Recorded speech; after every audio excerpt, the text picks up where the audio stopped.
syahid, genggam kuat dakwah ini dengan syukur, dengan kesungguhan,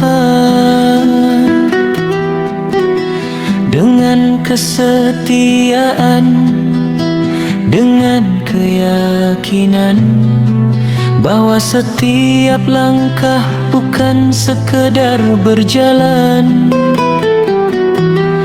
tapi menuju surganya. Hidup dalam naungan dakwah adalah kenikmatan. Kenikmatannya tidak bisa dibeli, kenikmatannya tidak bisa diwariskan. Hidup dalam naungan dakwah tak bisa diraih dengan banyak kata.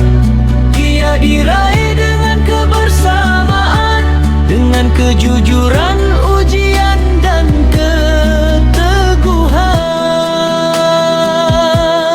Dakwah adalah kenikmatan, ia menyegarkan ruh.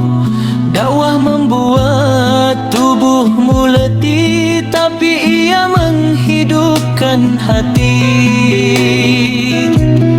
Dakwah menjadikan dirimu dari sekedar hidup menghidupkan, dari sekedar selamat menyelamatkan. Dengan dakwah Allah menambah tenangmu. Dengan dakwah Allah memuatkan tawakalmu.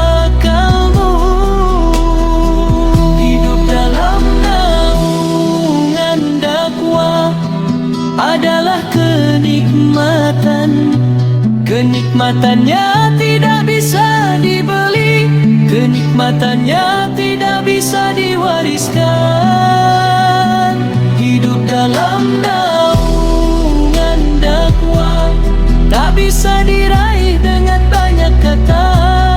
Ia diraih dengan kebersamaan, dengan kejujuran,